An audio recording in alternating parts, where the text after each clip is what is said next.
My name is Jonathan, though my friends call me John. I used to work as a deep-sea diver doing government work, until the accident. After that, no one wanted to hire me. A man with a criminal record working for the authorities? Give me a break. Not even private outfits wanted me. Life was hard for a few years. Money was tight.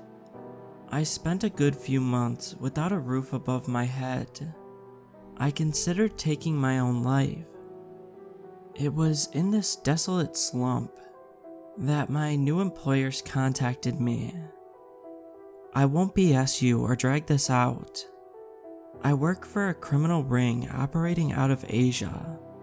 I'm part of a crew they have whose only job is recovering things from the deep sea whenever they tell us to. The things we bring up can be pretty much anything. Evidence that we don't want the authorities to find. Merchandise. Lost in a shipwreck. Even ancient treasure sometimes. I don't care what the job is, to be honest. I turn a blind eye to their more nefarious activities. All I care about is that they pay well. Yesterday, we were contacted with a new job. Details were sparse. A Chinese government ship had capsized in the middle of the Yellow Sea. For some reason, no rescue operations had been mounted, and the ship had sunk within an hour. There was something on board that our employers wanted. A sealed metal box marked with several symbols in Mandarin. I couldn't read. We were to reach it as quickly as possible, recover it, and get out before the Chinese government sent their own retrieval mission. We reached the site at around 5 p.m., just as the sun was going down. Our contacts in China said that we had about 4 hours before the authorities arrived with the equipment for a dive. 4 hours, that was an amazingly quick response time, considering they'd seen fit to let the ship sink. We would have to be quick. Our man in the sea that day would be Thomas. He was a living legend in the criminal world, a veteran of hundreds of dives, and dozens of daring recoveries and heists. He had more experience than the rest of us combined, and so he was the obvious choice. I helped him gear up. Gone was the high-tech equipment of my days working legally. No submersibles, one-man subs, or guided robots. Back to the basics for us. Because of the depth we would be operating at, Thomas couldn't wear ordinary scuba gear. Instead, he had an improvised modern iteration of the old-style pressure suits. Those big bulky things you pumped with air to deal with the pressure of the sea floor. Unlike those, however, it didn't need to be connected with the surface with a long air tube. It also sported a radio link to the surface and basic life sign monitoring tools. The wonders of the 21st century improving on some of the oldest gear in this field. "You ready for this, man?" I asked, making sure the seals on his massive round helmet were secure. "This is a real deep one." Thomas grinned behind the round faceplate. He beat his palms against the side of the helmet, amping himself up. "Yeah, John, this'll be a cakewalk. We'll be back on land in time for lunch." I smiled. Thomas's bravado was contagious. Besides, he was right. For someone with his levels of experience, this mission was nothing. I ran down the checklist of safety checks one more time, and then, satisfied all was as it should be, patted him on the shoulder. "Good luck down there, Tom." He smiled at me, before turning around and stomping his way towards the winch system on the side of our ship. It would lower him down to the sea floor and hoist him back up once the objective was secured. I walked quickly down a flight of stairs into the bowels of the ship and made my way to our makeshift control room. My colleagues were already there. Lee, a former Chinese deep-sea scientist, and Haley, another diver turned criminal like me. The four of us, including Thomas, made up the skeleton crew of the ship. "Everything set?" asked Haley. She'd be manning the radio today. "Yeah, he's ready," I answered, taking a seat at one of the two computers we had in the control room. On screen was a blueprint of the ship we'd be stealing from, the Yahoo. I didn't ask how we'd acquired this information. It was my job to navigate Thomas through the vessel to his target, nothing more. Across the table, Lee gave me a thumbs up.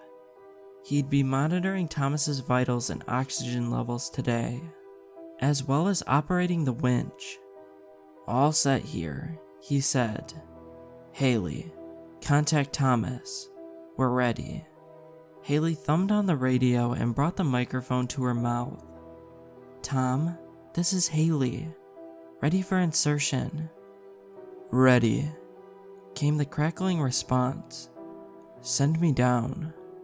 "Roger that." Lee triggered the winch controls. There was a whirl of metal resonating through the ship.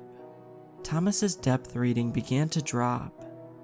It took him 15 minutes to reach the bottom. We kept in contact throughout, getting updates periodically. Everything seemed to be working fine. Finally, Thomas reached the sea floor. "Status, Thomas?" Haley said. "Can you see the target?" "Roger that," Thomas answered. "You guys lowered me right next to her. Good job." "What side are you on?" I asked. Scanning the blueprints, Haley passed the question along. "I'm actually standing next to the deck. The ship landed port side up when she reached the bottom." "Okay, look for the control cabin. I see a short path to the cargo room from here." I navigated Thomas through the ship. He really lived up to his legendary status, operating in pitch blackness with just a helmet-mounted lamp. He made quick progress through the vessel, reaching the cargo hold in only 20 minutes. "Can you see the target?" Haley asked. "Steel box, yellow writing on top." "Negative.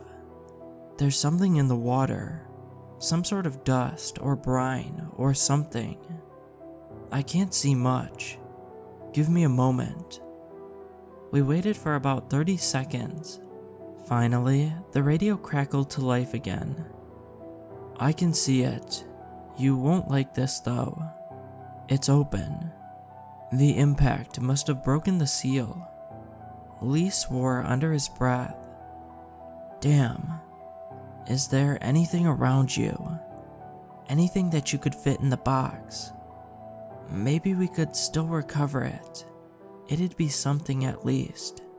"No, nothing here. Hang on. I'm seeing something. There's some..." The radio buzzed loudly with interference. Haley frowned. Thomas's voice cut back in, barely comprehensible with static. His voice, usually calm and collected, was suddenly tense. "Oh God, what is at?" Without warning, the radio cut out completely. Silence fell on the control room. "Thomas? Thomas, come in," Haley called out. No answer. "What the hell?" I asked. "What just happened?" "I don't know," Haley answered. "The signal disappeared. Lee, vitals." "Same thing," answered Lee, leaning forward and scanning his screen. 1 second, I could read him loud and clear. The next, nothing. "What do we do?" I asked. "We've got what, 3 hours till the Chinese get here?" Haley was fiddling with the radio, trying to regain contact. "I don't know," she answered over her shoulder. If we can't get him back on the radio, we'll have to send someone down after him. They can't find him down there. It's evidence that we were here." I cursed under my breath. For some reason, I didn't want to go down into the water after Thomas. The way he had sounded before his signal had suddenly gone dead. Somehow, it scared me badly. The radio crackled to life. Haley whooped and Lee grinned. Thomas, do you read me?" Haley asked. "I read you," Thomas answered. I frowned. Something about his voice, or his intonation, seemed off, like he was doing his best to remain calm, but only just managing it. "What's happening down there?" I asked. "Did you find the object?" "No, nothing down here." I'm coming back now. Prepare to winch me." There it was again, unmistakable this time. Thomas's voice had changed somehow. He sounded strained, afraid even. I looked over at my friends. The grins they had been wearing a few seconds ago were gone. "You hear it too?" I asked quietly. "Yeah," answered Lee. Is he alright?" "Thomas, this is Haley." My friend radioed. "Is everything good down there? You sound different." "Yes, I'm fine," Thomas answered. He was lying. We could tell. "At the winch now. Hoist me up." Lee looked up at us. After seconds of hesitation, I nodded.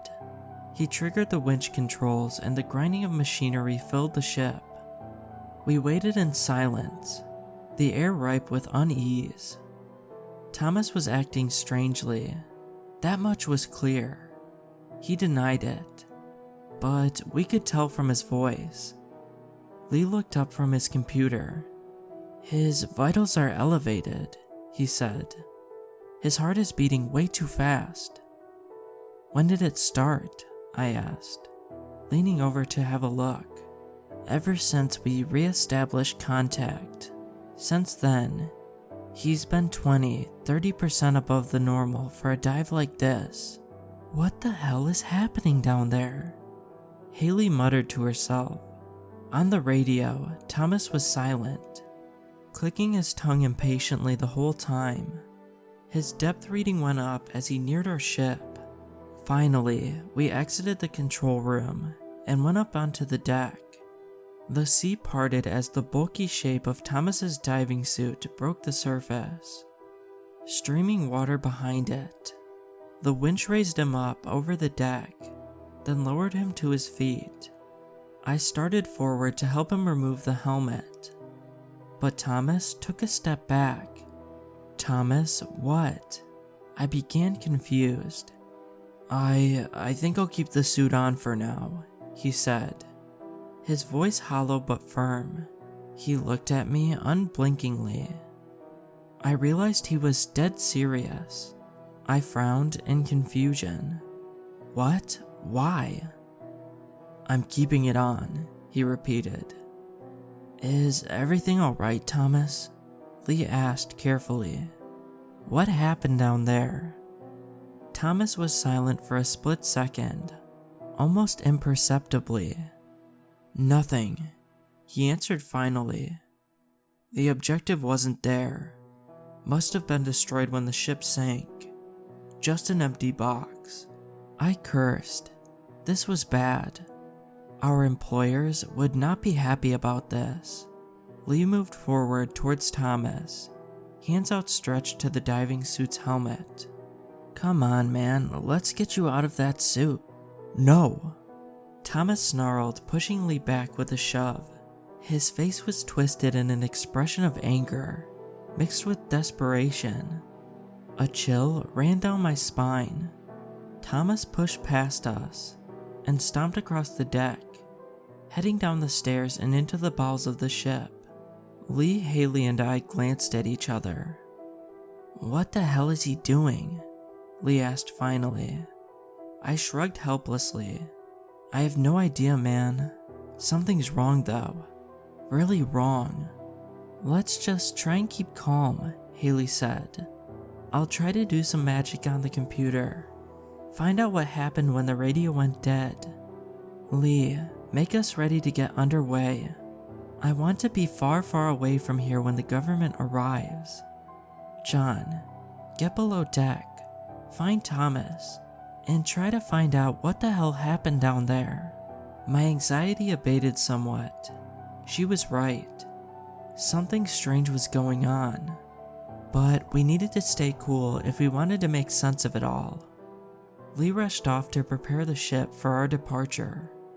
Haley patted my shoulder reassuringly and ducked into the control room. Taking a deep breath, I stepped downstairs into the ship. It didn't take me long to locate Thomas. Our ship wasn't very big, and he left a trail of water behind him. I found him in a storage room, sitting on top of a large container, back against the wall. "Hey man," I said, trying to fake a calmness I didn't feel. "Everything alright?" He looked up at me. His eyes were wild, darting around the room. "Yeah, John, I'm good."